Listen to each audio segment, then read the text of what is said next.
आज 3 चीजें सीखेंगे। देखो प्राकृत संख्याएं क्या होती है, गिनती की जितनी भी संख्या होती है वो सब प्राकृत संख्याएं होती है। जैसे कि 1 से लेकर तो अनंत तक की जो संख्या है वो होती है प्राकृत संख्याएं। गिनती की संख्या जैसे हम किसी भी चीजों को यदि वस्तुओं को गिनते तो 1 से गिनते हैं, 0 से तो गिनते नहीं है। तो 1 2 3 4 5 6 7 8 इस टाइप की जो संख्या है वो जहाँ तक भी जारी हो, मतलब इसकी कोई एक सीमा नहीं है, ये तो अनलिमिटेड है।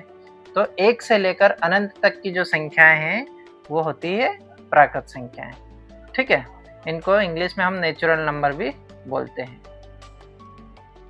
ठीक है, इनको इंग्लिश में नेचुरल नंबर भी बोलते हैं। अब इसके बाद आता है पूर्णांक संख्या, पूर्ण संख्या। अब देखो पूर्ण संख्या क्या होती है, प्राकृत संख्या 1 से लेकर अनंत तक की संख्या प्राकृत संख्या कहलाते हैं, लेकिन 0 से लेकर अनंत तक की संख्याएं वो होती है पूर्ण संख्याएं। ठीक है, अभी देखो अब एक यहाँ पे क्वेश्चन आता है कि क्या सभी प्राकृत संख्याएं पूर्ण संख्या होती है?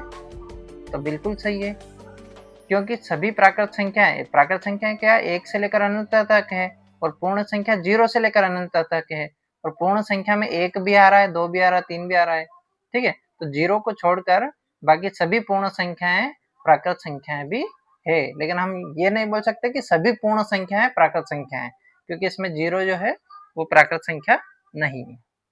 ठीक है, अब इसी प्रकार से पूर्णांक संख्या। अब पूर्णांक संख्या में क्या होता है, इसको समझने के लिए एक चीज समझना पड़ेगी। संख्या रेखा मतलब जो दोनों तरफ अनंत तक जाती हो। ठीक है, तो संख्या रेखा पर 0 से धनात्मक वाली जो संख्या है, यानी कि 1 2 3 4 ये +1 +2 +3 इस टाइप की जो संख्या है, ये 0 से लेकर अनंत तक इधर जाती है, और 0 से माइनस में -1 -2 -3 -4 इस टाइप से भी जो है वो अनंत तक संख्याएं जाती है।